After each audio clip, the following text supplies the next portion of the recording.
भौतिक शरीर को ईसा मसीह साहब ने टेम्पल ऑफ लिविंग गॉड यानी जिंदा ईश्वर का मंदिर कहा। इसी पंच भौतिक शरीर को गुरु नानक साहब ने नर नारायणी देह कहकर याद किया। ये वो देह है जिसमें नारायण स्वयं विराजमान है। अरे वो नारायण जब भी मिलेंगे तुम्हें तुम्हारे अंदर मिलेंगे। यही कबीर साहब ने कहा, जो तिल माही तेल है, जो चकमक में आग, तेरा साईं तुझ में जाग सके तो जाग। जैसे तिल में तेल होता है, पत्थर में अग्नि होती है, ठीक उसी तरह से वो मालिक हर एक के घट घट में, हर एक के वजूद के अंदर बैठा हुआ। यही महात्माओं ने कहा, प्रेमी भाई बहनों, आप सभी लोग बुद्धिमान हो, पढ़े लिखे लोग हो, अपनी अपनी बुद्धि से विचार करिए। जब उस परमात्मा ने हर इंसान को एक जैसा बनाया, आँख, कान, नाक, मुंह, हाथ, पांव एक जैसे दिए, तो हम आप ये कैसे सोच सकते हैं कि उसने हिंदुओं के लिए अपने मिलने का कोई और रास्ता बनाया होगा, या मुसलमान, सिख या ईसाइयों के लिए अपने मिलने का कोई और रास्ता। कस्तूरी कुंडल बसे मृग धूड़े बन माही, ऐसे घट घट राम हैं दुनिया देखे नाही। जैसे हिरन कस्तूरी की खुशबू को बाहर जंगलों में ढूंढता फिरता, हालांकि वो खुशबू उसके नाभि से होकर के आती है, वही हाल हम जीवों का है। हम दुनिया के जीव उस परमात्मा की खोज इस जड़ संसार में कर रहे हैं। प्रेमी भाई बहनों, आप अपनी बुद्धि से विचार करिए कि अगर हमारी कोई चीज घर के अंदर खो जाए और हम उसे घर के बाहर ढूंढें, तो भला वो कैसे प्राप्त हो सकती। महात्मा समझाते हैं कि भाई मोको कहां ढूंढे रे बंदे, मैं तो तेरे पास में, ना तीरथ में ना मूरत में, मैं तो हूं विश्वास में। ना मैं तीरथ में मिलूंगा, ना मैं मूरत में मिलूंगा, ना मैं अन्य किसी कर्म कांड में मिलूंगा, ना मैं ग्रंथों में मिलूंगा, ना मैं पोथियों में मिलूंगा, ना ही मैं इन किताबों में मिलूंगा। चाहे सारी उम्र बैठ करके तुम किताबें पढ़ते रहो, रात दिन ढोलक मजीरा बजा बजा करके उन चौपाइयों को तुम रटते रहो, अरे मैं जब भी मिलूंगा तो मैं तुम्हारे अंदर मिलूंगा। प्रेमी भाई बहनों, बड़ी सीधी सी बात है। ये अगर खाना बनाने की पुस्तक हम सारी उम्र बैठ करके पढ़ते रहेंगे कि भाई खाना ऐसे बनता है, खाना वैसे बनता है, खाने में नमक डाला जाता है, खाने में तेल डाला जाता है, फिर खाने में हल्दी डाली जाती है, फिर उसमें जीरा डाला जाता है, तो कभी तुम्हारा पेट नहीं भर सकता जब तक आप खाना बनाओगे नहीं, उसे स्वयं खाओगे नहीं, कभी तुम्हारा पेट नहीं भर सकता।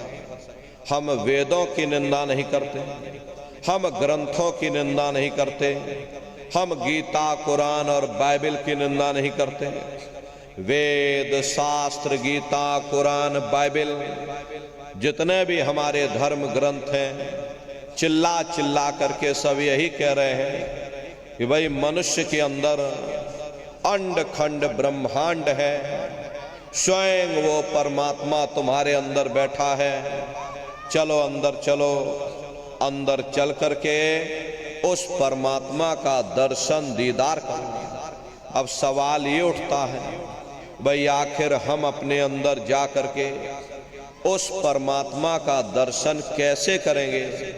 तो इसके लिए संतों महात्माओं ने केवल 3 साधन बताए।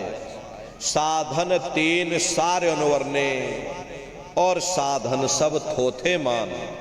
इस कलयुग में उस मालिक को पाने के लिए महात्माओं ने केवल 3 पूजाएं बताई। पहला है सुमरन, दूसरा है ध्यान और तीसरा है भजन। सुमरन कहते हैं अपने गुरु को याद करना, ध्यान कहते हैं अपनी दिव्य दृष्टि को खोलना, और भजन कहते हैं कान में उंगली डाल करके उस शब्द को सुनना, उस नाम को सुनना, उस देववाणी आकाशवाणी को सुनना जो 24 घंटे तुम्हारे सबके अंदर गूंज रही है। प्रेमी भाई बहनों, ये सुरत शब्द नाम योग की साधना है। जितने भी महात्मा धरती पर आए उस मालिक को पाया, सुरत शब्द नाम योग की साधना करके ही पाया। देखिए, सबसे पहले कबीर साहब आए। कबीर साहब ने सुरत शब्द नाम योग की साधना जारी की। उसके बाद गुरु नानक साहब आए। गुरु नानक साहब ने भी सुरत शब्द नाम योग की साधना जारी की। उसके बाद और भी महात्मा आए, कबीर, नानक, दादू दरिया, भीखा रविदास जी महाराज, पलटू साहब जी महाराज, जगजीवन साहब जी महाराज। अरे आप चित्रकूट में चले जाइए, गोस्वामी जी महाराज जिन्होंने रामचरितमानस बनाई, जिसका पाठ आप सभी लोग अपने अपने घरों में, मंदिरों में बैठ करके करते हो, उन्होंने भी उस मालिक को पाया तो सुरत शब्द नाम योग की साधना करके ही पाया। राजस्थान की धरती पर देखो, मीराबाई हुई, सहजोबाई हुई, उन्होंने भी उस मालिक को पाया तो सुरत शब्द नाम योग की साधना करके ही पाया। प्रेमी भाई बहनों, ये सुरत शब्द नाम योग की साधना है। इस साधना की 3 क्रियाएं हैं। पहला है सुमरन, दूसरा है ध्यान और तीसरा है भजन। सुमरन कहते हैं अपने गुरु को याद करना, ध्यान कहते हैं अपनी दिव्य दृष्टि को खोलना, और भजन कहते हैं उस शब्द को सुनना, उस नाम को सुनना, उस देववाणी आकाशवाणी को सुनना जो 24 घंटे तुम्हारे सबके अंदर गूंज रही। तो कैसे आप लोग सुमरन करोगे, कैसे आप लोग ध्यान करोगे, कैसे आप लोग भजन करोगे? बहुत से नए प्रेमी भाई बहन यहाँ बैठे हुए हैं, तो सुमरन, ध्यान और भजन कैसे कैसे करना है बैठ करके आप सभी लोग समझ लेना, और फिर घर पर जा करके साधना करिएगा। तो देखो प्रेमी भाई बहनों, सबसे पहले सुमरन कैसे किया जाएगा। सुमरन करने के लिए एक माला आप लोग ले लेना। ये देखिए 108 दाने की ये माला है। अपने अपने घरों में बैठ करके बाहर से अपनी आंखों को बंद कर लेना। दोनों आंखों के मध्य भाग में अपने ध्यान को रोक करके और दाने दाने पर जय गुरुदेव नाम का उच्चारण करिएगा। हर दाने पर जय गुरुदेव नाम, हर दाने पर जय गुरुदेव नाम, जय गुरुदेव, जय गुरुदेव, जय गुरुदेव, जय गुरुदेव, जय गुरुदेव, कुल 108 बार करिए। दूसरी बार फिर यहीं पर वापस आ जाएंगे। जब आप जय गुरुदेव नाम का जाप करोगे तो दोनों आंखों के मध्य भाग में अपने ध्यान को रोक करके और दाने दाने पर मन ही मन जय गुरुदेव नाम का जाप करिएगा। जिसको आप याद कर रहे हो, एक समय ऐसा आएगा वो अंतर में तुम्हारे सामने प्रकट हो जाएगा। उसके स्वरूप को देख लेना, फिर उसी के स्वरूप को याद करके जय गुरुदेव नाम का जाप सभी नए प्रेमी भाई बहन करिएगा। दूसरी बार फिर यहीं से जय गुरुदेव नाम का जाप, तीसरी बार फिर यहीं से जय गुरुदेव नाम का जाप। इस तरह से कुल 8 बार जय गुरुदेव नाम का जाप सभी नए प्रेमी भाई बहन करिएगा। और 8 बार करने के बाद में ये माला आप रख देना। प्रेमी भाई बहनों, ये जय गुरुदेव नाम किसी साधारण इंसान का नाम नहीं है, ये स्वयं उस अनामी महाप्रभु का नाम है। समय समय पर संत महात्मा फकीर अपने अपने समय पर आकर के अपनी साधना के द्वारा उस मालिक के नाम को जगाते हैं, उस मालिक के नाम को सिद्ध करते हैं। जैसे कबीर साहब आए, कबीर साहब ने साहिब नाम सिद्ध किया। गुरु नानक साहब आए, गुरु नानक साहब ने वाह गुरु नाम सिद्ध किया। गोस्वामी जी महाराज आए, गोस्वामी जी महाराज ने राम नाम सिद्ध किया। मीराबाई आई, मीराबाई ने गिरधर नाम सिद्ध किया। सूरदास जी महाराज आए, सूरदास जी महाराज ने श्याम नाम सिद्ध किया। इसी तरह से हमारे गुरु महाराज जय गुरुदेव नाम सिद्ध करके गए। जय गुरुदेव नाम का जहाज लगा कर गए। अगर इस जहाज पर सारी दुनिया बैठेगी, जहाज सारी दुनिया को पार करेगा। एक है साध है सब सद है, और सब साध है सब जाए। पहले अपने गुरु की उंगली पकड़ लो, क्योंकि गुरु तुम्हारा सच्चा रहबर है। गुरु बिन भव निज तरह न कोई, बगैर गुरु के तुम्हारी ये जीवात्मा इस भव सागर से पार नहीं जा सकती। गुरु गोविंदो खड़े और काके लागू पाई, बलिहारी गुरु आपने जिन गोविंद दियो बताई। महिमा उन्हीं की है जिन्होंने उस गोविंद को लखा दिया। इस संसार में हमारे 3 तरह के गुरु होते हैं। पहले गुरु हमारे माता पिता होते हैं, जो हमें जन्म देते हैं, हमारा पालन पोषण करते हैं, बचपन से हमारे अंदर संस्कार डालते हैं। ये माता पिता हमारे पहले गुरु, पहले भगवान होते हैं। दूसरे गुरु हमारे शिक्षक होते हैं, जो हमें स्कूलों में कॉलेजों में हमें जो भौतिक ज्ञान देते हैं, ये हमारे दूसरे गुरु होते हैं। और तीसरे हमारे आध्यात्मिक गुरु होते हैं, जो हमारी जीवात्मा को इस भव सागर से पार ले जाते हैं। इसीलिए कहा गया है, गुरुर ब्रह्मा गुरुर विष्णु गुरुर देवो महेश्वरः गुरुर साक्षात पर ब्रह्मा तस्मै श्री गुरुवे नमः। 3 लोक 9 खंड में गुर से बड़ा न कोई, करता करे न कर सके, गुरु करे सो होई। इसलिए प्रेमी भाई बहनों, साधना करने से पहले जय गुरुदेव नाम का सुमरन सभी नए प्रेमी भाई बहन करिएगा। और सुमरन करने के बाद में फिर आप लोग ध्यान पर बैठिएगा। दूसरा है ध्यान।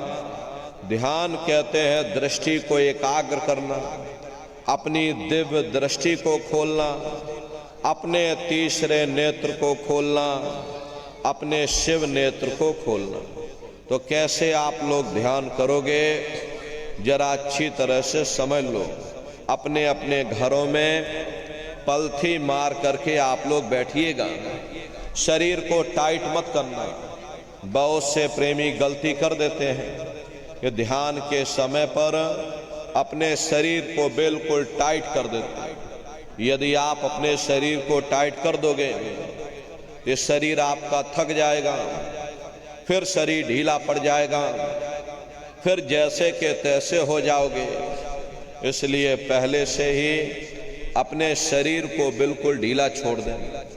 जितना आराम से आप बैठोगे उतना आपके लिए अच्छा रहेगा। तो अपने अपने घरों में पलथी मार करके बैठ जाना। बाहर से अपनी आंखों को बंद कर लेना। दोनों आंखों के बीचों बीच में दूर सामने देखिएगा। सामने आपको अंधेरा दिखाई पड़ेगा। जब आप अपने बाहर की आंख को बंद कर दोगे और अंतर में सामने देखोगे तो सामने आपको अंधेरा दिखाई देगा।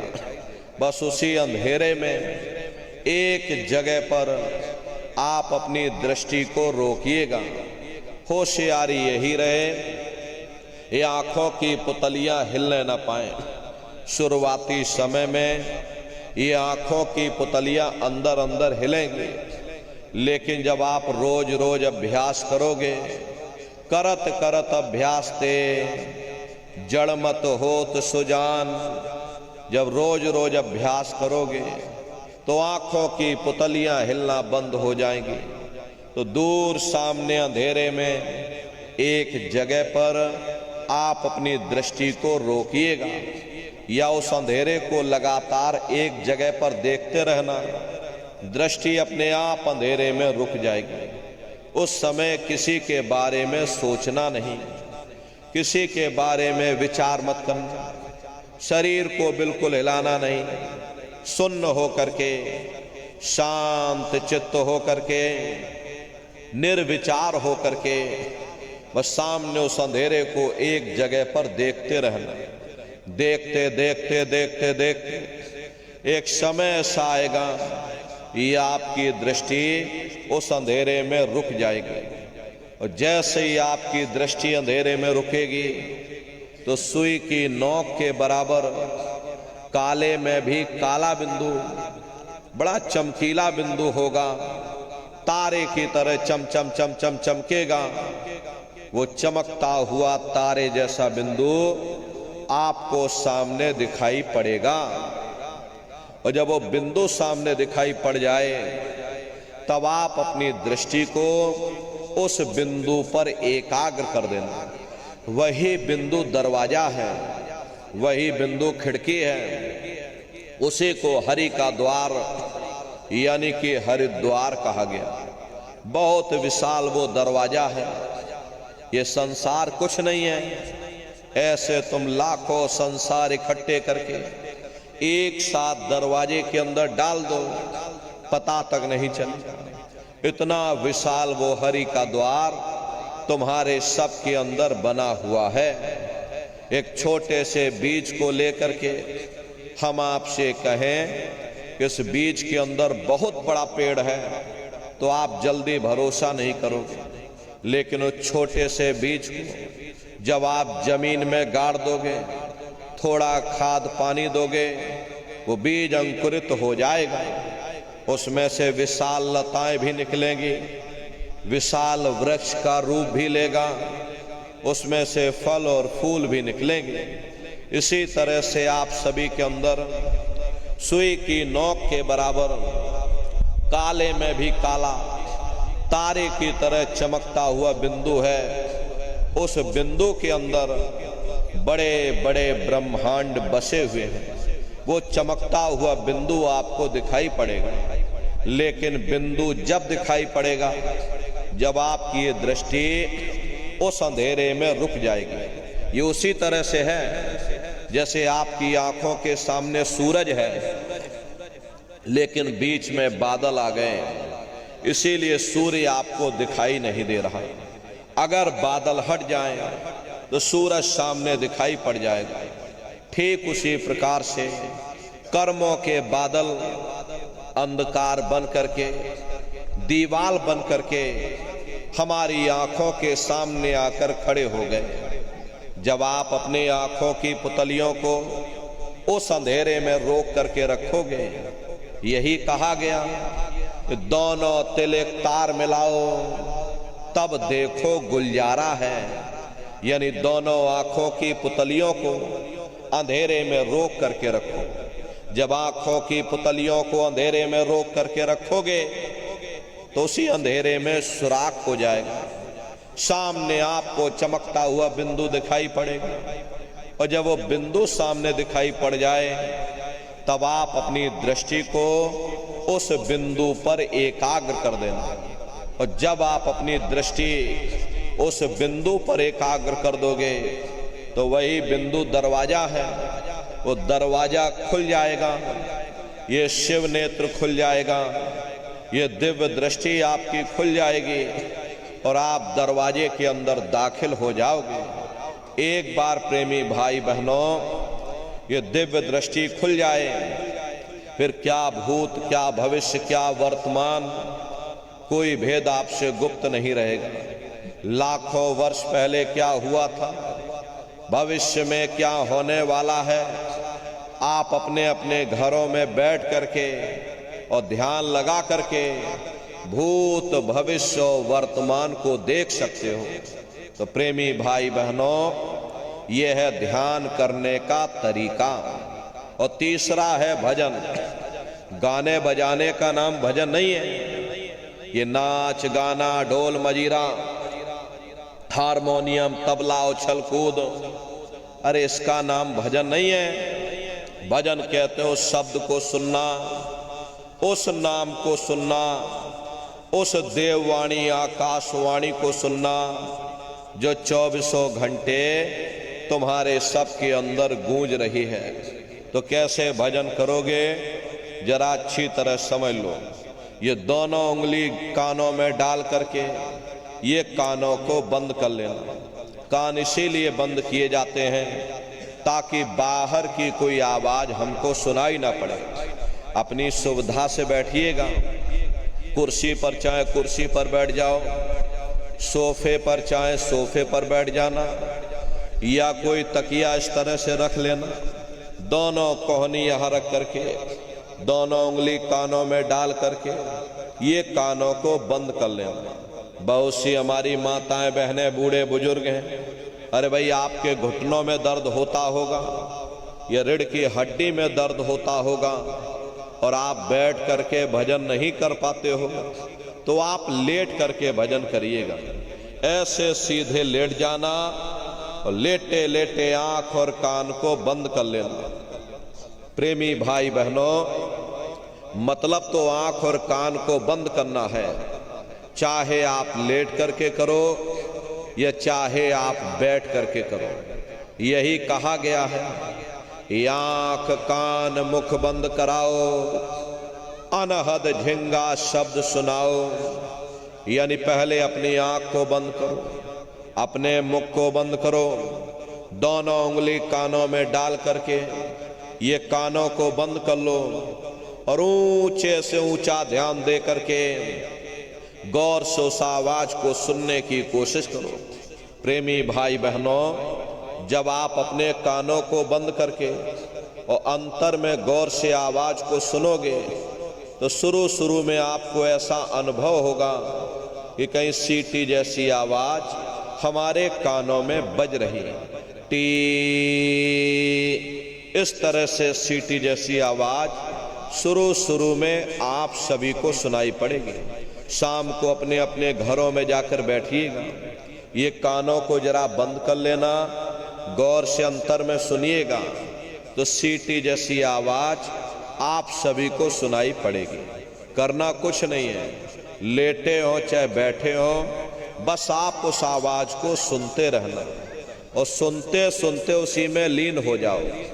जब लगातार उसको सुनते रहोगे तो एक समय ऐसा आएगा, दोबारा आपको अनुभव होगा कि कहीं बड़ी दूर से एक महीन आवाज, घंटे और शंख की आवाज हमारे कानों में बज रही है।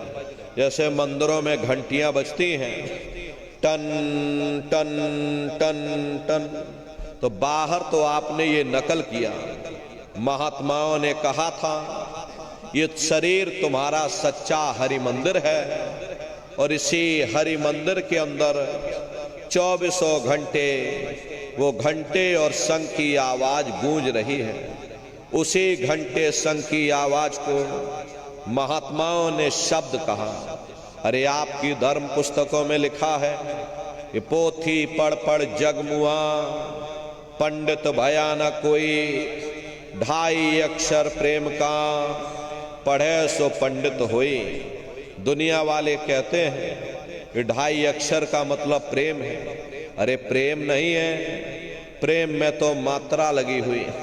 यहाँ पर जिस 2.5 अक्षर का वर्णन उन महात्माओं ने किया था वो है शब्द। सा, आदा, बा और दा, उसी शब्द को महात्माओं ने नाम कहा।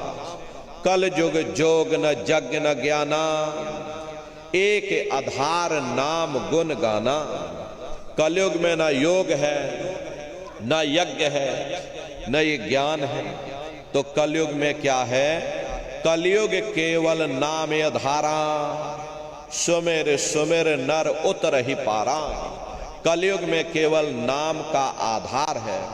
प्रेमी भाई बहनों, यहाँ पर नाम दो प्रकार के होते हैं। पहला वर्णात्मक नाम होता है, दूसरा धुनात्मक नाम होता है। वर्णात्मक नाम वो है जो लिखने पढ़ने बोलने में आता है, जैसे राम श्याम सीताराम, हरे रामा हरे कृष्णा, ये सभी वर्णात्मक नाम होते हैं। लेकिन संत महात्मा उस धुनात्मक नाम की महिमा गाते हैं जो न लिखने में आता है, न जवान से बोलने में आता है। वो नाम कहाँ मिलेगा? नाम रहे संतन आधीना, और संत बिना कोई नाम न चिन्हा। प्रेमी भाई बहनों, वो संतों महात्माओं को प्राप्त होता है। तो उसी घंटे शंख की आवाज को महात्माओं ने शब्द या नाम कहा। उसी घंटे शंख की आवाज को ईसा मसीह साहब ने वर्ड या लागस कहकर याद किया। उसी घंटे शंख की आवाज को गुरु नानक साहब ने अनहद वाणी कहकर याद किया। चीन में जो महात्मा हुए उन्होंने इसको ताओ कहकर याद किया। मुसलमान फकीरों ने इसे कलमा कहकर याद किया। हिंदू महात्माओं ने इसे देववाणी, आकाशवाणी कहकर याद किया। उन अलग अलग महात्माओं ने अपनी अपनी भाषा में हम लोगों को समझाने की कोशिश की है कि भाई वो घंटे शंख की आवाज तुम्हारे सबके अंदर गूंज रही है, वो आपको सुनाई पड़ेगी। लेकिन शुरुआती समय में आपको ऐसा मालूम पड़ेगा कि कहीं बड़ी दूर पर घंटियां बज रही, टन टन टन टन, लेकिन सुनाई हरेक को पड़ेगी।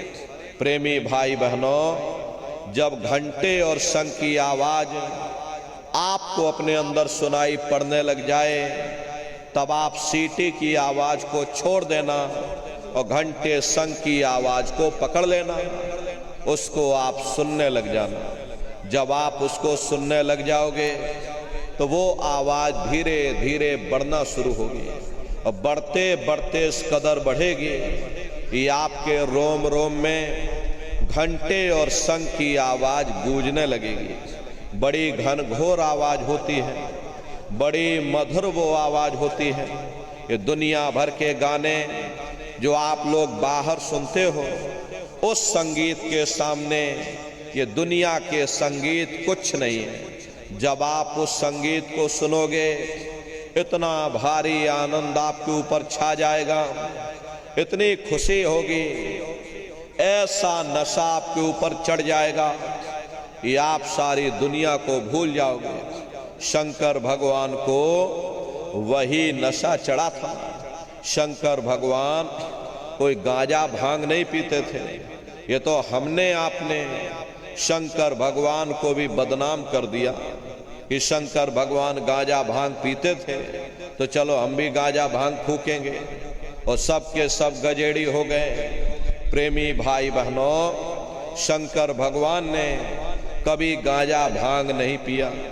शंकर भगवान जिस नशे में लीन रहते थे, वो नाम का नशा था, वो ध्यान का नशा था, वो भक्ति का नशा था। जब आप उस आवाज को सुनोगे तो आपको भी वो नशा चढ़ जाएगा, क्योंकि उस आवाज में चुंबक है।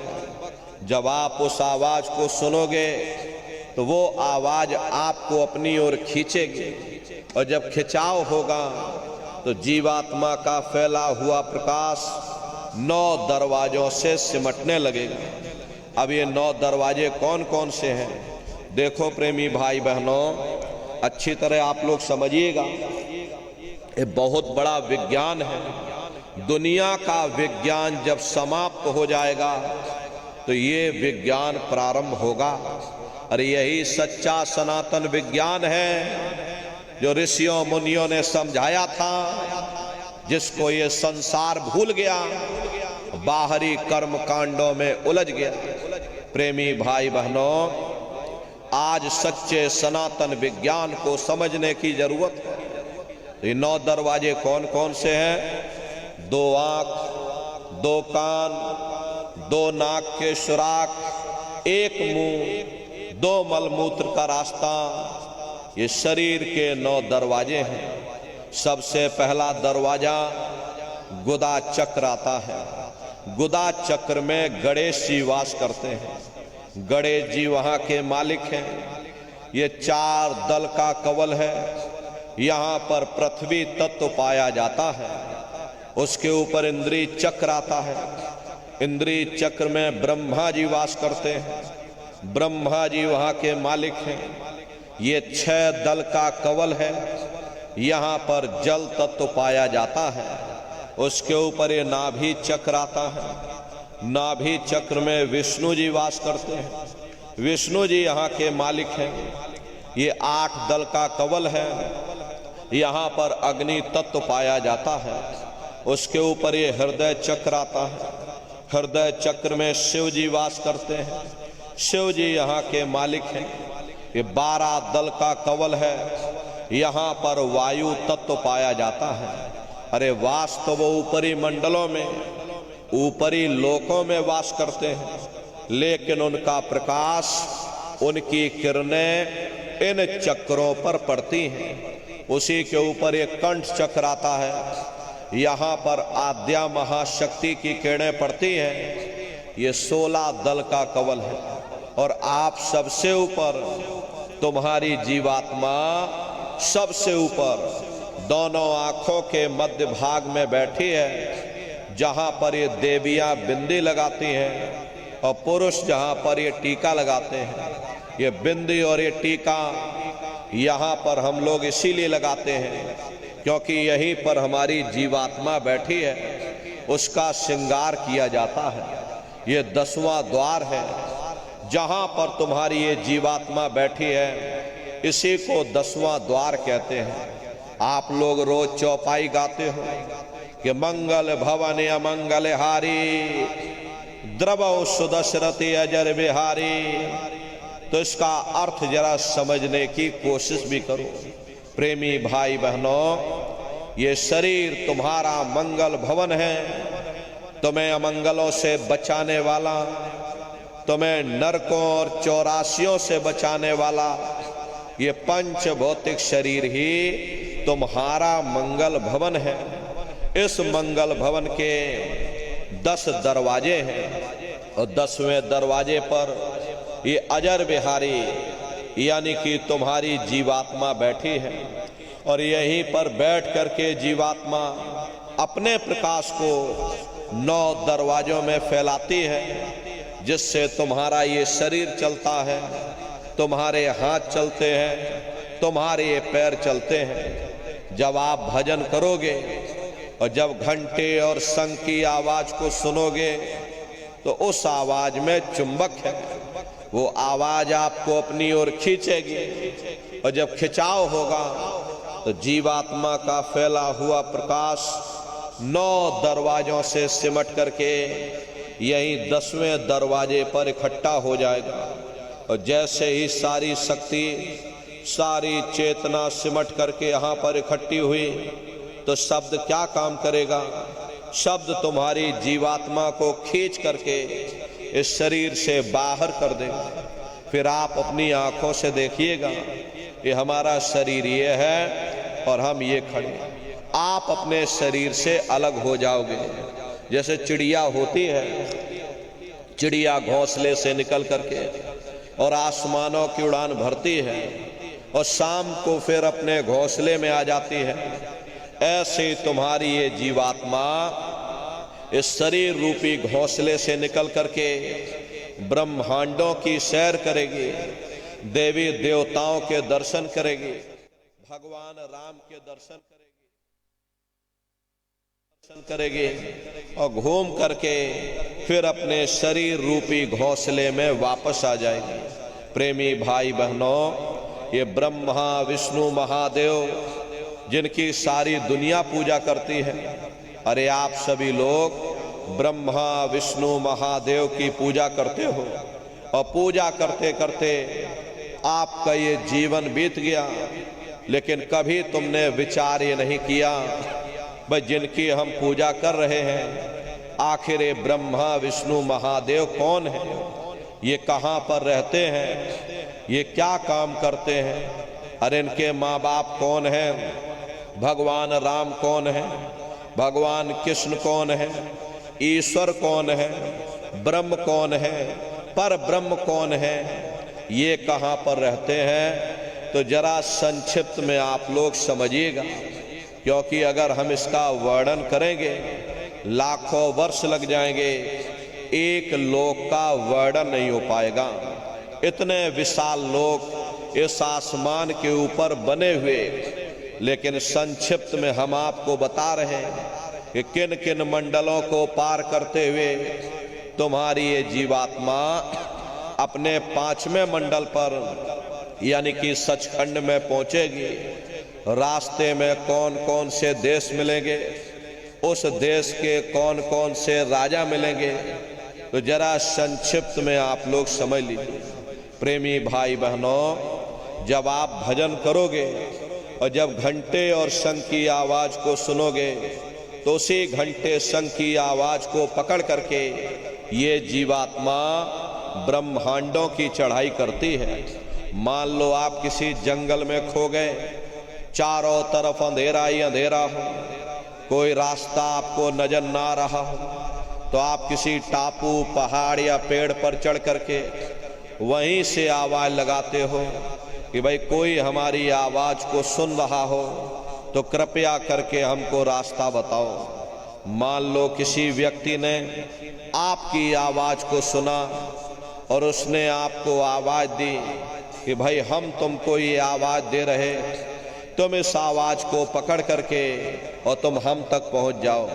भले ही हमें दिखाई ना पड़े, लेकिन हम उसकी आवाज को ध्यान से पहले सुनेंगे कि वो आवाज पूरब से आ रही या पश्चिम से आ रही, फिर उस आवाज को पकड़ करके हम उसी जगह पहुंच जाएंगे जहां पर वो व्यक्ति आवाज दे रहा।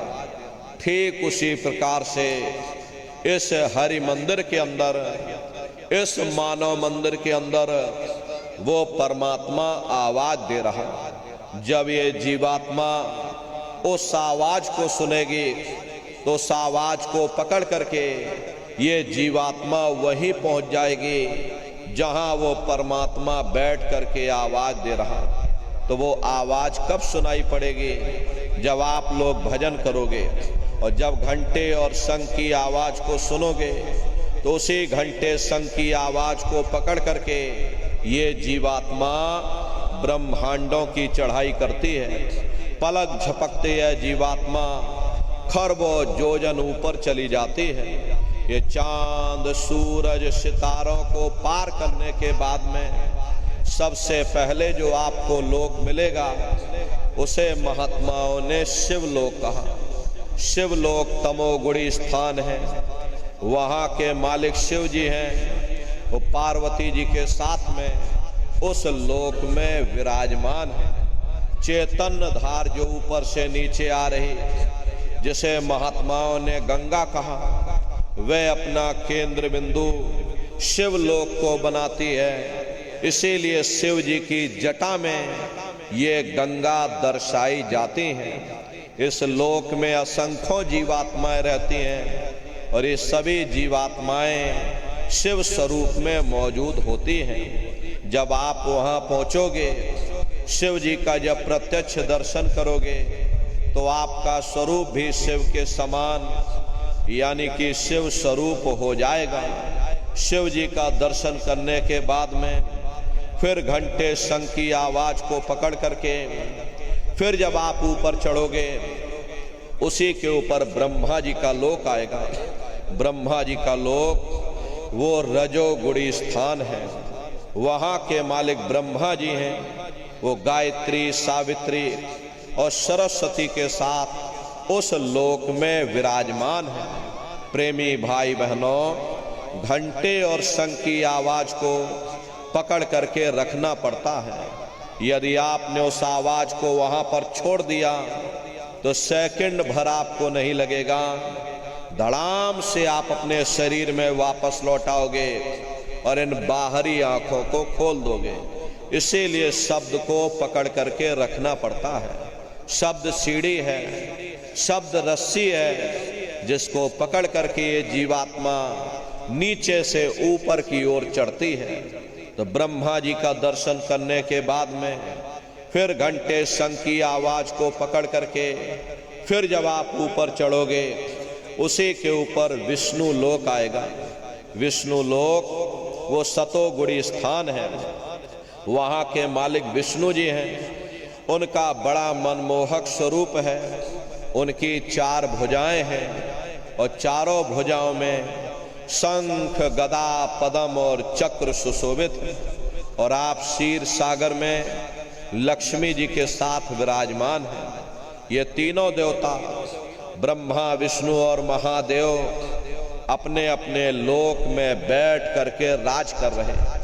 एक रचयिता है जो हम जीवों को रचता है, एक पालनहार है जो हम जीवों को पालता है, एक संहार करता है जो हम जीवों को नष्ट कर देता है। एक का काम है शरीर को बनाना, एक का काम है शरीर की सुरक्षा करना और एक का काम है शरीर को नष्ट कर देना। इनकी जो माता है वो आद्या महाशक्ति हैं। ब्रह्मा, विष्णु, महादेव लोक के ऊपर वो आद्या महाशक्ति का लोक आता है। उसी को देवी दुर्गा का लोक कहा जाता है। प्रेमी भाई बहनों, अभी आप लोगों ने कुछ दिन पहले 9 दुर्गे की पूजा की है। सब लोगों ने अपने अपने घरों में, अपने अपने गांव में देवी दुर्गा की मूर्ति बनाई। अपनी श्रद्धा से, अपनी आस्था से सब लोगों ने व्रत उपवास रखा, देवी दुर्गा की पूजा की। प्रेमी भाई बहनों, ये तो आपकी श्रद्धा है, देवी दुर्गा के प्रति आपकी आस्था है। लेकिन महात्माओं ने कहा था कि भाई सही मायने में तुम्हारी 9 दुर्गे पूजा कब सफल होगी? जब तुम 9 द्वारों से अपने ख्याल को समेट करके रजोगुण, तमोगुण, सतोगुण यानी ब्रह्मा, विष्णु और महादेव के लोक को पार करके जब तुम वहां देवी दुर्गा भगवान स्वयं तीनों लोकों के मालिक हैं, उन्हीं को त्रिलोकीनाथ कहा जाता है। हिंदू उन्हीं को परमात्मा कहते हैं, मुसलमान उन्हीं को खुदा कहते हैं, ईसाई उन्हीं को गॉड कहते हैं। ये जल एक है। जल को चाहे आप पानी कह लो, चाहे वाटर कह लो, चाहे आप नीर कह लो। इसी तरह प्रेमी भाई बहनों, वो परमात्मा एक है। हम लोग लफ्जों के झगड़े में उलझे हुए हैं। घंटे और शंख की आवाज जो हर इंसान के अंदर गूंज रही है, वो आवाज उन्हीं के मुखार बिंद से हो रही है। निरंजन भगवान का जो स्वरूप है वो ज्योतिष स्वरूप है। 1000 बाती की अखंड ज्योति वहां पर बराबर जल रही। परम प्रकाश रूप दिन राती, न ही कछु चाहिए दिया घृत बाती। अरे हम आप यहाँ मंदिरों में ज्योत जलाते हैं, ये तो हम आप उसकी नकल करते हैं। इस ज्योति में तेल की जरूरत पड़ती है, बाती की जरूरत पड़ती है। तेल बाती खत्म हो जाए, जितनी भी अवतारी शक्तियां आई, भगवान राम आए, राम को वहीं से नीचे उतारा गया। इसीलिए उस देश को अयोध्या नगरी या कौशलपुर देश भी कहा जाता है। गोस्वामी जी महाराज जब साधना करके वहां पहुंचे, तभी गोस्वामी जी महाराज ने रामचरित्र मानस में लिख दिया। देखो प्रेमी भाई बहनों, रामचरित्र मानस में गोस्वामी जी महाराज ने जो भी लिखा है वो सब अंतर का भेद लिखा। जब उन्होंने साधना किया, साधना करके जब ऊपर गए जो कुछ उन्होंने ऊपर जाकर देखा वो रामचरितमानस में लिख दिया। आप लोग ऊपर गए नहीं, आपने कुछ देखा नहीं, इसीलिए आप अर्थों को समझ नहीं पाते हो और अर्थ का अनर्थ कर देते हैं। तो क्या लिखा गोस्वामी जी महाराज ने? देखिए, गोस्वामी जी महाराज रामचरितमानस में लिखते हैं कि मूद्यो नैन त्रसत में भयो पुन चितवत कौशलपुर गयो। जब मैंने अपने बाहर की आंख बंद की, मेरी अंतर की आंख खुल गई और मैं क्या देख रहा हूं? मैं कौशलपुर देश में पहुंच गया। मोह विलोक राम मुस्काई, मुझे देख करके भगवान राम प्रसन्न हो गए। उन्होंने ऊपर जाने का मुझे रास्ता दे दिया। मैं ऊपर जा करके क्या देख रहा हूं? उधर माज सुनंडज राया, देखे बहु ब्रह्मांड निकाया। अति विचित्र ताह लोक अनेका, रचना अधिक एक तेका। विचित्र विचित्र भांत के वहां पर लोक बने हुए, एक से बढ़कर एक सोने के महल बने, जिनकी शोभा अवर्णीय है। प्रेमी भाई बहनों, वो असली अयोध्या नगरी है, वो भगवान राम का असली देश है। जब आप लोग साधना करके वहां पहुंचोगे, अपनी दिव्य दृष्टि से उस अयोध्या नगरी को जब आप स्वयं देखोगे, अरे तुम देखते रह जाओगे। ये क्या ईश्वर की लीला है, कैसे उसकी कारीगरी है, अनंत उसकी सत्ता है, अनंत उसका प्रकाश है।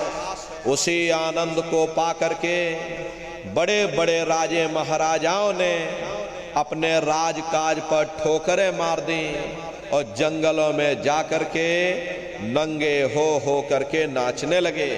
इतना आनंद, इतनी खुशी उन साधकों को होती है। मीराबाई को जब वो दौलत मिल गई, मीराबाई ने अपना राजपाट छोड़ दिया और मीराबाई कहने लगी, मैं मिल जाए पाए पियो अपना, तब मेरी पीर बुझानी, मीरा सुरत शब्द सहलानी। कबीर साहब को जब वो दौलत मिल गई और इन महात्माओं को जब वो दौलत मिल गई, उन्होंने ऊपर चढ़ करके उस अयोध्या नगरी को देखा, भगवान राम के देश को देखा, तो कलम तोड़ करके लिख दिया। चिल्लाने लगे, अचरज देखा भारी साधो, अचरज देखा भारी रे, बिना बजाए निष्दिन बाजे, घंटा शंख नगारी रे। बहरा सुन सुन मस्त होते है, तन की खबर बिसारी रे। बिन भूमि के महल बना है, तामे जोत उजारी रे। अंधा देख देख सुख पावे, बात बतावे सारी रे। जीता मर कर फिर जी जावे, बिन भोजन बलधारी रे। ब्रह्मानंद संत जन बिरला, कोई समझे बात हमारी रे। प्रेमी भाई बहनों, वो असली अयोध्या नगरी है, वो भगवान राम का असली देश है। राम जी का दर्शन करने के बाद में फिर तुम्हारी यही जीवात्मा दूसरे मंडल की आवाज को पकड़ करके और दूसरे मंडल की चढ़ाई करेगी। श्याम तज श्वेत को गहना, सुरत को तान धुन सुनना। बंक के द्वार धस बैठो, त्रिकुटी जाय कर लेना। उसी के ऊपर दूसरा देश आता है जिसे महात्माओं ने त्रिकुटी देश कहा। वहाँ के जो मालिक हैं वो ब्रह्म हैं। वहीं से मन और माया की उत्पत्ति हुई। वहीं से तीन गुण, रजोगुण, तमोगुण, सतोगुण, तीनों गुणों की उत्पत्ति वहीं से हुई। ये जो आपके वेद हैं, वेदों को सारी दुनिया पढ़ती है, वेदों की भी उत्पत्ति उसी स्थान से हुई है। महात्मा कहते हैं कि त्रिकुटी महल में विद्या सारा, घनहर गरजे बजे नगारा, लाल वरन सूरज उजियारा। वहां पर दो धुने, बादलों की गर्जन और मृदंग की आवाज उस लोक में गूंजती रहती है। जैसे पहले स्थान पर भगवान राम के देश में घंटे और शंख की आवाज गूंजती है, ऐसे ही दूसरे मंडल पर यानी कि ब्रह्म के देश में बादलों की गर्जन और मृदंग वहां पर बजता रहता है। ओम का जाप बराबर वहां होता रहता है। ब्रह्म का जो स्वरूप है लाल वरण सूरज उजियारा, ये सूरज कुछ नहीं है। ऐसे तुम लाखों लाख सूर्य इकट्ठे करोगे, वहां का एक सूर्य बनेगा। प्रेमी भाई बहनों, ब्रह्म का जो स्वरूप है वो सुबह के लाल सूर्य के समान है, इसीलिए वहां का पूरा ब्रह्मांड लाल है। महात्मा जब साधना करके वहां पहुंचे तभी महात्माओं ने लिख दिया, लाली मेरे लाल की जित देखो त लाल, लाली देखन में गई मैं भी हो गई लाल। वो पूरा ब्रह्मांड ही लाल है। तो जितने साधक वहां पहुंच जाते हैं उन सभी को योगेश्वर कहा जाता है। योगेश्वर की पदवी उन्हीं को मिलती है जो ब्रह्म स्थान तक पहुंच रखते हैं। जैसे व्यास जी हुए, वशिष्ठ जी हुए, वाल्मीकि जी हुए, इन सब की पहुंच वहीं तक थी। इसीलिए कहा गया कि वाल्मीकि भय ब्रह्म समाना। जब इनकी जीवात्मा वहां पहुंची और जब इन्होंने ब्रह्म का दर्शन किया, इनका स्वरूप भी ब्रह्म के समान यानी कि ब्रह्म स्वरूप हो गया। तो जितने साधक वहां पहुंच जाते उन सभी को योगेश्वर कहा जाता है। योगेश्वर भगवान श्री कृष्ण उसी देश में वास करते हैं। ये जो ब्रह्म देश है वो श्री कृष्ण भगवान का ही देश है और श्री कृष्ण भगवान वहीं पर रहते हैं। प्रेमी भाई बहनों, ये जन्माष्टमी नहीं है जो आप लोग यहाँ जन्माष्टमी मनाते हो, ये तो आपकी श्रद्धा है। महात्माओं ने कहा था भाई सही मायने में तुम जन्माष्टमी कब मनाओगे? जब तुम्हारी ये जीवात्मा 5 तत्व जल पृथ्वी अग्नि वायु आकाश और 3 गुण रजोगुण तमोगुण सतोगुण यानी 5 तत्व 3 गुणों से परे हो करके ब्रह्म देश में पहुंच करके जब तुम कृष्ण भगवान का दर्शन कर लोगे तब सही मायने में जन्म अष्टमी मनाई जाएगी। वहां कृष्ण भगवान का दर्शन करने के बाद में फिर तुम्हारी यही जीवात्मा तीसरे मंडल की आवाज को पकड़ करके और तीसरे मंडल की चढ़ाई करती है। आगे पहुंची सुन झंकार ररंकार धुन सुनी पुकार, आगे श्वेत सुन्न है भाई मान सरोवर पैठ नहाई। उसी के ऊपर तीसरा देश आता है जिसे महात्माओं ने सुन्न देश कहा, उसी को रारंग देश कहा जाता है, उसी को अक्षर और नेति कहा जाता है। वहाँ के जो मालिक हैं वो रारंग पुरुष यानी कि पर ब्रह्म पुरुष है। वहाँ किंगरी और सारंगी 2 धुनें उस लोक में गूंजती रहती हैं और पर ब्रह्म पुरुष का जो स्वरूप है वो पूर्णमासी के चंद्रमा के समान बड़ा ही मनमोहक स्वरूप है। इसी स्थान पर प्रेमी भाई बहनों एक बहुत बड़ा अमृत का सरोवर बना हुआ है जिसे महात्माओं ने मान सरोवर कहा।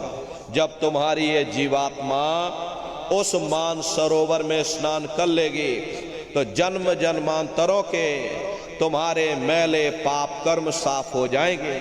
अरे यहाँ के पानी से तुम्हारे कर्मों की सफाई नहीं होने वाली, ये बाहर का पानी तुम्हारे शरीर के मैल को धो सकता है, लेकिन जो पापों का मैल है, जो अंतःकरण में कर्मों की गंदगी पुण्य और पाप के बोझे जो आपने अपने ऊपर लाद रखे हैं वो जब साफ होंगे, जब आप तीसरे मंडल पर पहुंच करके उस गंगा में डुबकी लगाओगे, उस गंगा में स्नान करने के बाद में ये जीवात्मा हंस रूप हो जाती है।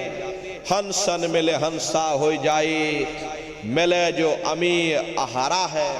प्रेमी भाई बहनों, उस मान सरोवर में स्नान करने के बाद में जीवात्मा का खुद का प्रकाश 16 सूर्य के बराबर हो जाता है। फिर यही जीवात्मा चौथे मंडल की आवाज को पकड़ करके और चौथे मंडल की चढ़ाई करती है। 2 पर्वत के संग निहारो, भंवर गुफा ते संत पुकारो। 2 पर्वतों को पार करने के बाद में वो बड़ा सुंदर देश आता है जिसे महात्माओं ने भंवर गुफा कहा। वहाँ के जो मालिक हैं वो सोहंग पुरुष है। वहाँ बंसी यानी मुरली की मधुर ध्वनियाँ सदा उस लोक में उच्चारण होती रहती है। और सोहंग पुरुष का जो स्वरूप है वो दोपहर के सूर्य के समान महाप्रकाशवान स्वरूप है। सोहंग पुरुष का दर्शन करने के बाद में ताके परे धाम सतनामा, बीन बजे सतलोक ठिकाना। सोहंग देश के ऊपर वो 5वां देश आता है जिसे महात्माओं ने सचखंड देश कहा। वो सचखंड देश अजर अमर अविनाशी सदा एक रस रहने वाला देश है। वहाँ न काल है, न कर्म है, न दुख है, न संताप है, न पुण्य है, न पाप है। जो जीवात्माएं वहाँ पर पहुँच जाती हमेशा के लिए जन्म मरण के बंधनों से आजाद हो जाते हैं। वहाँ के जो मालिक हैं वो सतपुरुष भगवान हैं जिनके रोम रोम में खरबों खरब सूरज चांद सितारे प्रकाशवान। वही हमारे आपके सच्चे मालिक हैं, वही हमारे आपके सच्चे पिता हैं। हमको आपको वहीं से नीचे उतारा गया।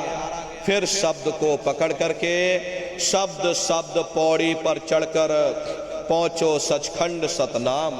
तो शब्द कब पकड़ में आएगा? जब आप लोग भजन करोगे।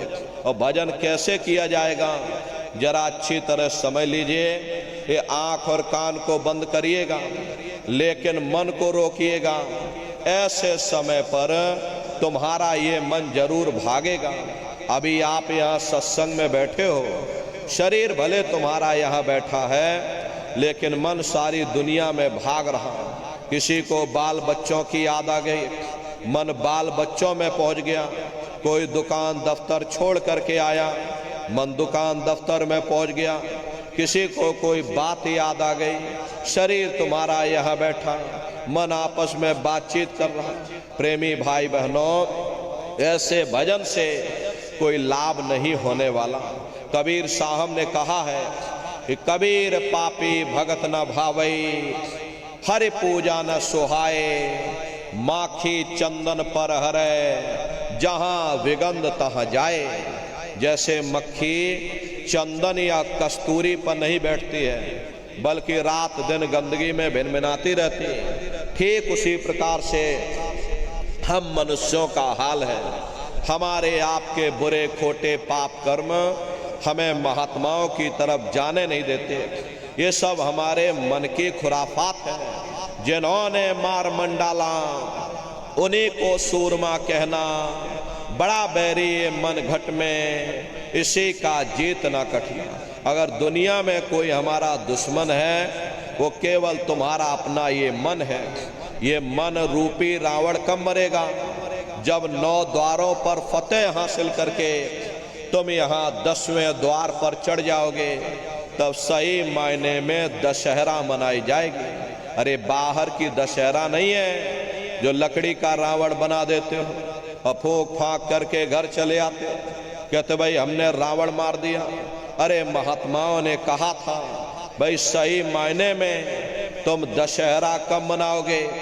जब 9 द्वारों पर फतेह हासिल करके तुम यहाँ 10वें द्वार पर चढ़ जाओगे, तब सही मायने में विजय दशमी मनाई जाएगी। तब ये मन रूपी रावण तुम्हारा मरेगा और तब तुम्हारी ये जीवात्मा, इसी जीवात्मा को महात्माओं ने राम कहा। हम कोई अपने मन से नहीं कह रहे, धर्म ग्रंथों में ही लिखा हुआ है। एक राम दशरथ का बेटा, एक राम घट घट में लेटा, एक राम का सकल पसारा, एक राम है सबसे न्यारा। एक वो राम है जो अयोध्या के वासी हैं, और एक राम घट घट में लेटे, यानी हमारी आपकी ये जीवात्मा जो हर एक के अंदर मौजूद है। महात्माओं ने कहा भाई एक वो राम है, और एक राम का सकल पसारा, यानी पहले स्थान के मालिक वो निरंजन भगवान, जिनको दुनिया त्रिलोकीनाथ कहती है, जिनका ये पूरा पसारा, ये पूरा संसार है। महात्माओं ने कहा भाई एक वो राम है, और एक राम है सबसे न्यारा, पांचवें स्थान के मालिक वो सतपुरुष भगवान जो हमारे आपके सच्चे पिता हैं। महात्माओं ने कहा भाई एक वो राम है। तो महात्मा तो उस राम की महिमा गाते हैं। मोटी बात आप पकड़िए कि भजन कैसे करोगे, ये आंख और कान को बंद कर लेना, अंतर में गौर से सुनिएगा। शुरू में सीटी जैसी आवाज आप सभी को सुनाई पड़ेगी, उसे पकड़ लेना, सुनते रहना, सुनते सुनते उसी में लीन हो जाओ। एक समय ऐसा आएगा, दोबारा आपको अनुभव होगा कि कहीं बड़ी दूर से एक महीन आवाज, घंटे और शंख की आवाज हमारे कानों में बज रही, और जब घंटे शंख की आवाज आपको अपने अंदर सुनाई पड़ने लग जाए, तब आप सीटी की आवाज को छोड़ देना और घंटे शंख की आवाज को पकड़ लेना।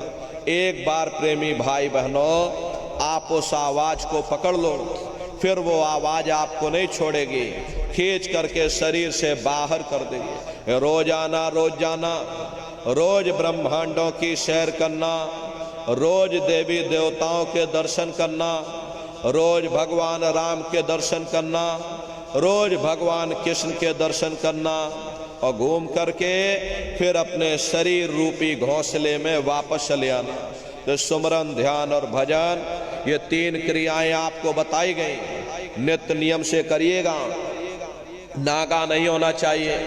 शरीर को आप भोजन देते हो, सुबह दोपहर शाम रात भोजन करते रहते, लेकिन कभी तुमने विचार ये नहीं किया, ये जीवात्मा जो जन्म जन्मांतरों से बेचारी भूखी प्यासी बैठी है, जिसकी शक्ति से तुम्हारा ये भारी भरकम शरीर चल रहा, तो कभी अपनी जीवात्मा को तुमने भोजन नहीं दिया। और इसका भोजन भजन है, इसका भोजन शब्द है, इसका भोजन नाम है। अपना ये नियम बनाओ कि पहले हम अपनी जीवात्मा को भोजन देंगे, फिर अपने शरीर को भोजन देंगे। अगर ये नियम तुम्हारा बन गया, तुम्हारा लोक भी बन जाएगा, तुम्हारा परलोक भी बन जाएगा। प्रेमी भाई बहनों, उस मालिक को पाने के लिए तुम्हें कोई घर बार नहीं छोड़ना है, तुम्हें कोई जात बिरादरी नहीं बदलनी है, तुम्हें कोई समाज नहीं छोड़ना है। अरे तुम अपने अपने घर परिवार में रहो, अपने अपने बाल बच्चों के साथ रहो, अपने अपने समाज में रहो, समाज की रीत नीति और नियम के अनुसार रहो, मेहनत और ईमानदारी से काम करो, और 24 घंटे में से घंटा 2 घंटा समय निकाल करके सुमरन, ध्यान और भजन करिएगा। यही दौलत तुम्हारे काम आएगी। बाकी सब रगड़े झगड़े ये सब तुम्हारे यही पड़े रह जाएंगे। सुई की एक नोक भी तुम्हारे साथ में जाने वाली नहीं है। इसलिए प्रेमी भाई बहनों, वो दौलत कमा लो जो अंत समय में तुम्हारे काम आवे। सुमरन, ध्यान और भजन बराबर आप लोग करिएगा। और देखो प्रेमी भाई बहनों, हमारी आपसे छोटी सी प्रार्थना है कि आप सभी लोग शाकाहारी रहिएगा, क्योंकि हमारे गुरु महाराज ने शाकाहार पर विशेष जोर दिया। गुरु महाराज हमारे कहते थे, ए बच्चे बच्चियों, तुम लोग शाकाहारी रहना, शाकाहार का प्रचार करते रहना, इसी से देश और दुनिया में भारी परिवर्तन होगा। प्रेमी भाई बहनों, अरे परिवर्तन कोई कानून बनाने से नहीं होगा, परिवर्तन कोई आंदोलन करने से नहीं होगा, परिवर्तन कोई तोड़फोड़ करने से नहीं होगा। परिवर्तन तब होगा जब लोगों के विचार बदलेंगे, लोगों की भावनाएं बदलेंगी, और विचार जब बदलेंगे जब लोगों का खान पान शुद्ध होगा, देसी कहावत है, जैसा खाए अन्न और वैसा होए मन। जब इंसान पशुव्रती भोजन करेगा तो उसकी बुद्धि स्वतः ही पशुओं जैसी हो जाएगी। फिर जिस शराब के नशे में माँ बहन बेटी की पहचान खत्म हो जाए, उस शराब को पी करके यह कैसे पता चलेगा कि क्या अच्छा और क्या बुरा है। यही कारण है कि आज घर समाज में ये दुनिया भर के अत्याचार और दुनिया भर के व्यभिचार फैले हुए। अरे हम लोग मंदिर बनवाते हैं, उन मंदिरों में नहा धो करके जाते, कहते भाई परमात्मा के रहने की जगह है, हमको नहा धो करके जाना चाहिए, फूल अगरबत्ती ले जाना चाहिए। कोई उन मंदिरों में कूड़ा कचरा नहीं डालता। अगर तुम कूड़ा कचरा डालोगे तो आपस में लाठियां चल जाएंगी। फिर ये जो हरि मंदिर है, ये पंच भौतिक शरीर जिसे महात्माओं ने हरि मंदिर कहा, इसमें तुम हाड़ मांस के लोथड़े डालते हो, इसमें तुम शराब के कतरे डालते हो, इसमें तुम मुर्गा मुर्गी काट करके डाल रहे, इसमें तुम मांस मछली काट करके डाल रहे।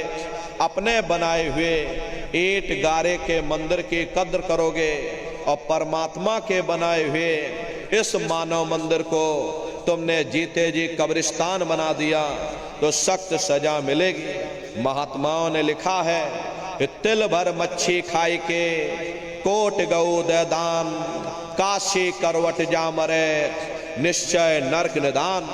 यदि तिल भर भी मच्छी खा करके फिर चाहे कोटान कोट गऊओं का दान करो और काशी में जा करके मत्था रगड़ते रगड़ते अपनी पूरी जिंदगी वहां पर गुजार दो, फिर भी तुमको तुम्हारे गुनाहों की सजा मिलेगी। कोई बच नहीं सकता, क्योंकि ये कर्म भूमि है। यहाँ तुम जैसा कर्म करोगे वैसा फल तुमको मिलेगा। देखिए इस कर्म भूमि पर कृष्ण भगवान तक नहीं बच पाए।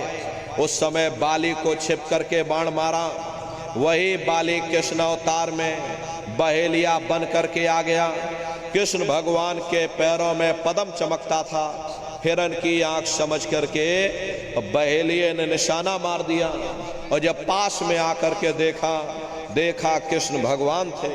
अफसोस करने लगे, लेकिन कृष्ण भगवान ने उसको समझाया कि भाई इसमें तुम्हारा कोई दोष नहीं, उस समय हमने तुमको मारा, आज तुमने हमको मार दिया, हमारा तुम्हारा अदला बदला पूरा हो गया।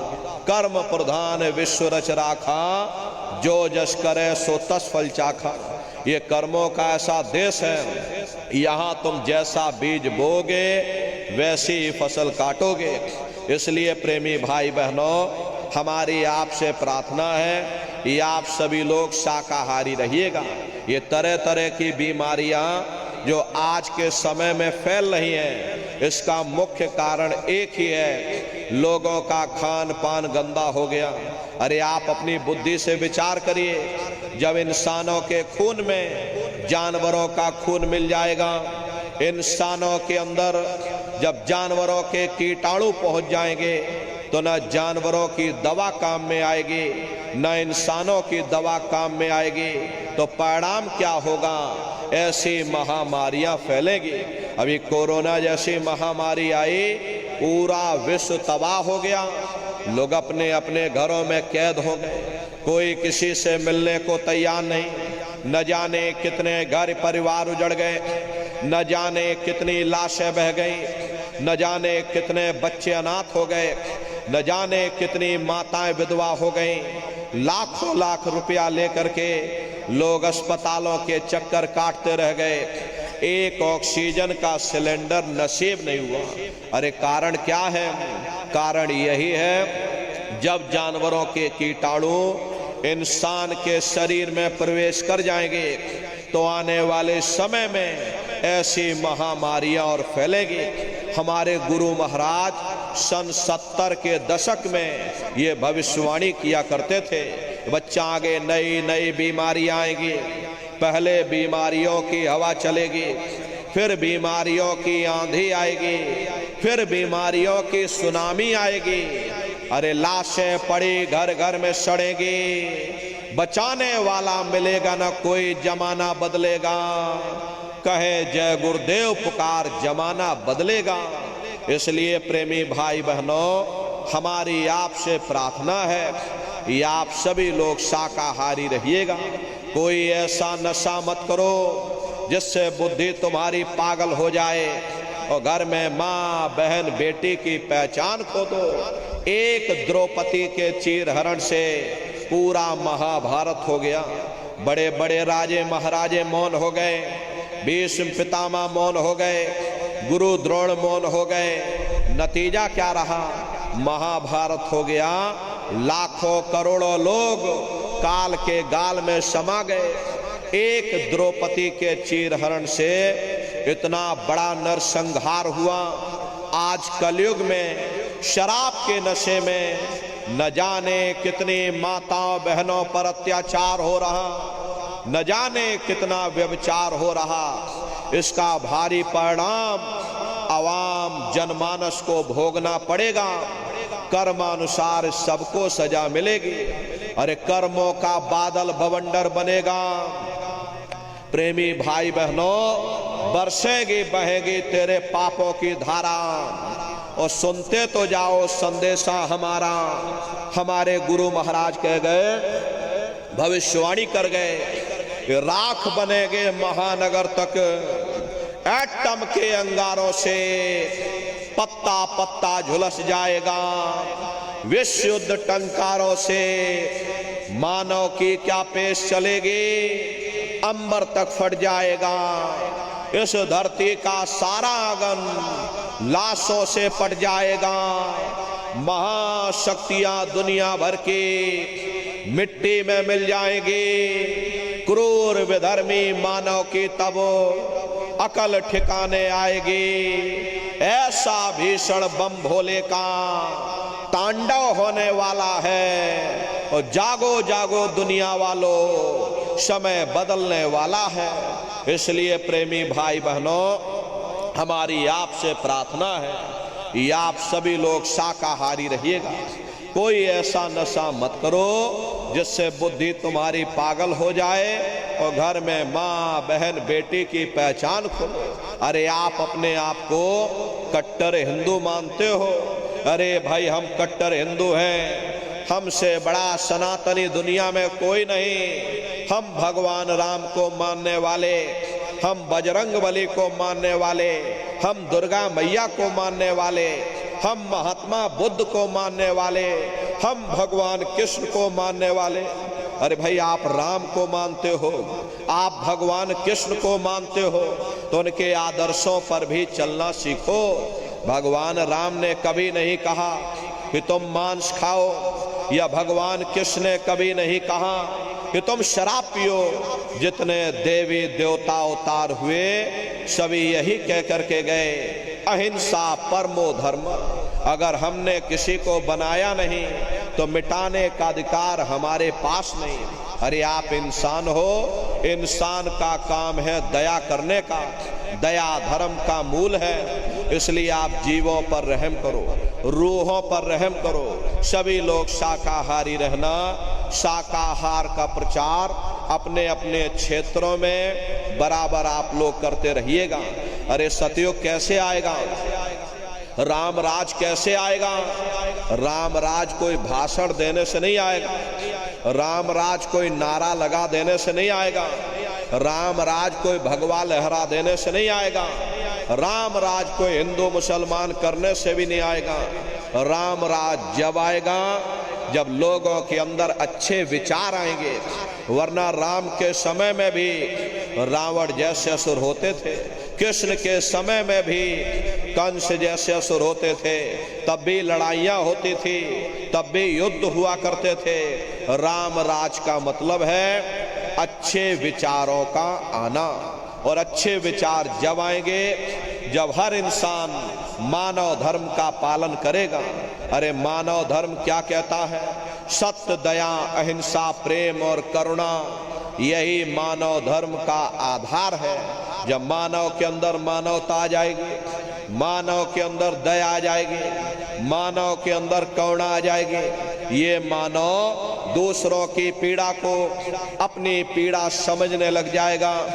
अरे जब इंसान के अंदर इंसानियत आ जाएगी तब सही मायने में देश में राम राज आ जाएगा। इसीलिए महात्माओं ने कहा है राम राज को लाना है तो पहले मानव धर्म अपनाना है। मानव को पहले मानव धर्म अपनाना पड़ेगा, मानव को मानवीय गुण अपनाने पड़ेंगे। इसीलिए हमारे गुरु महाराज कह करके गए कि बच्चा गांव गांव गली गली मोहल्ले मोहल्ले जा करके तुम हमारे संदेशों को जन जन के बीच में पहुंचा दो। गांव गांव के लोग शाकाहारी हो जाएं, गांव गांव के लोग सदाचारी हो जाएं, गांव गांव के लोग चरित्रवान हो जाएं, आंखों में माँ बहन बेटी की पहचान कायम हो जाए। तो जब हमारा ये गांव बदल जाएगा तो ये पूरा समाज बदल जाएगा, निश्चय ही कलयुग में सतयुग आ जाएगा। इसलिए प्रेमी भाई बहनों, धर्म के प्रचार में आप सभी लोग अपना अपना योगदान दीजिएगा।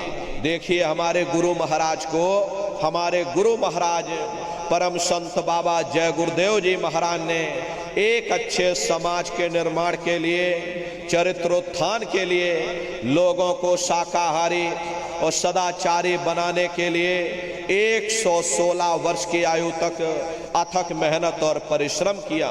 हमारे गुरु महाराज ने अपने गुरु की याद में मथुरा दरबार में इतना विशाल मंदिर बनवाया। गुरु महाराज हमारे कहते थे कि बच्चा मंदिर का वो देवता वहां पर बैठ करके बरकत बांट रहा। अरे आप लोग आइए, वहां कोई रुपया पैसा नहीं चढ़ाया जाता, कोई चंदा चुटकी नहीं। अरे आप लोग आए, मंदिर के देवता के सामने अपनी एक बुराई को चढ़ा दीजिए। वहां पर बुराई चढ़ाई जाती है कि हम आज से मांस मछली नहीं खाएंगे, हम आज से अंडा शराब का सेवन नहीं करेंगे, हम आज से झूठ नहीं बोलेंगे, हम आज से किसी को धोखा नहीं देंगे। अरे आप अपनी एक बुराई चढ़ा दो, आपकी एक मनोकामना पूरी होगी। ऐसा वरदानी मंदिर हमारे गुरु महाराज ने अपने गुरु की याद में मथुरा दरबार में बनाया है। तो प्रेमी भाई बहनों, समय निकाल करके दरबार में आप लोग पधारिएगा। देखिए अभी होली का कार्यक्रम 3, 4 और 5 मार्च, ये 3 दिवसीय होली का कार्यक्रम मथुरा दरबार में होने जा रहा। तो आप सभी प्रेमी भाई बहन समय निकाल करके होली के अवसर पर मथुरा दरबार में पधारिएगा। आप सभी लोग सादर आमंत्रित हैं। अरे अपने दरबार का दर्शन करना। देखिए मथुरा दरबार में प्रेमी भाई बहनों, हमारे गुरु महाराज की एक छोटी सी गौशाला भी है। हमारे गुरु महाराज के पास में कुल 2 गाय थे। 2 गायों का इतना बड़ा परिवार है। ये आज के समय में करीब करीब 3000 गायें हैं और 3000 के ऊपर सांड है। गौशाला अलग है और नंदीशाला अलग है। हमारे यहाँ किसी को बाहर नहीं भेजा जाता, क्योंकि हमारे गुरु महाराज कह गए कि बच्चा इनको यहीं रखना, यहीं सेवा पानी करना। इसीलिए चाहे गाय हो या चाहे बैल हो, हमारे यहाँ किसी को बाहर नहीं भेजा जाता। गायों के लिए अलग से गौशाला है और सांडों के लिए अलग से नंदीशाला बनी है। उसी के बगल में अपना एक बहुत बड़ा कॉलेज है, जिसमें 2,500 से 3,000 बच्चे निःशुल्क विद्या अध्ययन करते हैं। कॉपी किताब, पढ़ाई लिखाई, भोजन पानी बिल्कुल निःशुल्क है। उसी के बगल में अपना एक बहुत बड़ा अस्पताल है। प्रेमी भाई बहनों, वो गुरु महाराज की कर्म भूमि है और हमारे गुरु महाराज की जन्म भूमि, जहाँ पर हमारे गुरु महाराज का जन्म हुआ, जिला इटावा, ग्राम खितौरा में पड़ता है। जैसा भव्य मंदिर मथुरा दरबार में बना हुआ, उसी तरह से भव्य मंदिर गुरु महाराज की जन्मभूमि पर बन करके तैयार हो चुका। ये जो आप पोस्टर देख रहे हो, ये गुरु महाराज की जन्मभूमि का मंदिर है। और इधर जो ये पोस्टर लगा है, ये मथुरा दरबार का मंदिर है। तो समय निकाल करके दरबार में आप लोग पधारिएगा। अपने अपने बच्चों को भी साथ में लेकर के आइएगा। हम लोग ये सोचने लगते हैं, अरे बच्चों को क्या करेंगे ले जाकर, ये बच्चे छोटे हैं, इनको घर में रहने दो, इनको पढ़ाई लिखाई करने दो। अरे पढ़ाई लिखाई जरूरी है, हम आपकी बात मानते हैं, ये आज के समय में शिक्षा बहुत जरूरी है। लेकिन प्रेमी भाई बहनों, शिक्षा के साथ साथ अच्छे संस्कार भी जरूरी हैं। और संस्कार कोई डिग्री और डिप्लोमा कर लेने से नहीं पड़ जाते। अगर डिग्री डिप्लोमा कर लेने से ही बच्चों के अंदर संस्कार पड़ गए होते तो हिंदुस्तान में इतने वृद्धाश्रम न खोले जाते। संस्कार पड़ेंगे महात्माओं के वचनों से, संस्कार पड़ेंगे सत्संग के माध्यम से। ये बच्चे देश के भविष्य हैं। इन बच्चों के अंदर अच्छी शिक्षा के साथ साथ अच्छे संस्कार डालना ये समय की बहुत बड़ी मांग है। ऐ माताओं बहनों, अपने अपने बच्चों पर आप लोग ध्यान रखिएगा। इन बच्चों को आप बचपन से तैयार करो, इनको अच्छी शिक्षा देना, इनको अच्छे संस्कार देना, इनको शाकाहारी बनाना, इनको सदाचारी बनाना, इनको चरित्रवान बनाना, और इनको भी तुम राम और कृष्ण बना दो। यही बच्चे बड़े होकर के अपने माँ बाप का नाम रोशन करेंगे, घर और समाज का नाम रोशन करेंगे। इसलिए प्रेमी भाई बहनों, अपने अपने बच्चों के साथ, इष्ट मिष्ट परिवार वालों के साथ आप सभी प्रेमी भाई बहन होली के कार्यक्रम में कृष्ण भगवान की नगरी मथुरा में आप सभी लोग सब परिवार सादर आमंत्रित हैं। आप लोग पधारिएगा। सुमरन, ध्यान और भजन बराबर आप लोग करते रहना। इतना जान लो प्रेमी भाई बहनों, ये रास्ता बिल्कुल सच्चा है। आप करोगे तो आपको अनुभव होगा, दिखाई भी पड़ेगा, सुनाई भी पड़ेगा। अरे तुम्हारा लोक भी बन जाएगा और तुम्हारा परलोक भी बन जाएगा। इसलिए नित्य नियम से 24 घंटे में से घंटा 2 घंटा समय निकाल करके अपने अपने घरों में बैठ करके सुमरन, ध्यान और भजन बराबर आप लोग करते रहना। प्रेमी भाई बहनों, दवाई आपको हमने दे दी है, खाना और ना खाना ये आपके ऊपर निर्भर है। खाओगे तो बीमारी दूर हो जाएगी। ध्यान रखना, ये मनुष्य शरीर आपको बार बार मिलने वाला ही है। अब की बार ये मौका मिल गया, दोबारा ये मौका नहीं मिलेगा। इसलिए इस मौके का लाभ उठाओ। मनुष्य रूपी मंदिर में बैठ करके वो आत्मधन कमा लो, वो खजाना कमा लो, जिससे तुम्हारी जीवात्मा का कल्याण हो जाए। तो सुमरन, ध्यान और भजन बराबर आप सभी लोग करिएगा। और देखो प्रेमी भाई बहनों, अभी सत्संग समाप्त हो जाएगा। सत्संग समाप्त हो जाने के बाद में फिर हम नीचे उतर जाएंगे। बारी बारी से आप लोगों से मिल भी लेंगे, लेकिन आप लोगों को धक्का मुक्की या जल्दबाजी मत करिएगा, आराम आराम से आइएगा। सबसे पहले माता बहनें आएगी, उसके बाद भाई लोग आएंगे। माता बहनों से हमारे हाथ जोड़ करके प्रार्थना है, लाइन लगा करके आप लोग आइएगा, कोई धक्का मुक्की ना होने पाए। देखिए बगल में गुरु महाराज की गाड़ी है, चरण पादुका है, दर्शन करते हुए और सभी लोग सत्संग का प्रसाद लेकर के भाइयों के लिए सत्संग का प्रसाद पीछे की तरफ मिलेगा, माताओं बहनों के लिए सत्संग का प्रसाद इधर बगल में मिलेगा। तो सब लोग लाइन लगा करके और सत्संग का प्रसाद लेकर के तब आप लोग अपने अपने घरों की तरफ पधारिएगा। आप सभी प्रेमी भाई बहनों ने अपना कीमती समय हमको दिया, इसके लिए आप सभी प्रेमी भाई बहनों को बहुत बहुत धन्यवाद है। सबका जीवन मंगलमय हो। इन्हीं शुभकामनाओं के साथ में अब हम अपनी वाणी को विराम करते हैं। आप सभी प्रेमी भाई बहनों को बहुत बहुत साधुवाद। बोलो जय गुरुदेव, जय गुरुदेव। सभी लोग खड़े हो जाए, सभी लोग खड़े होकर के मालिक के पावन नाम का सभी प्रेमी भाई बहन प्रेम से उच्चारण करिएगा। बोलो जय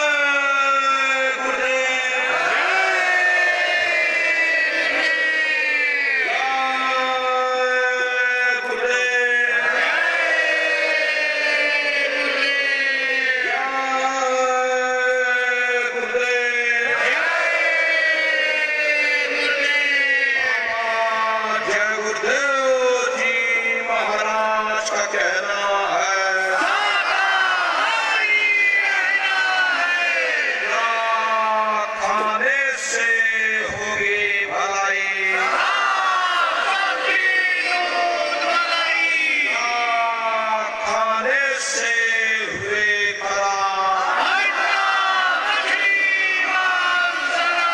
हाथ जोड़कर विनय हमारी,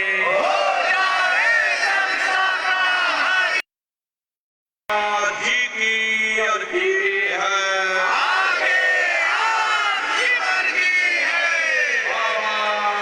जय गुरुदेव जी महाराज का कहना है,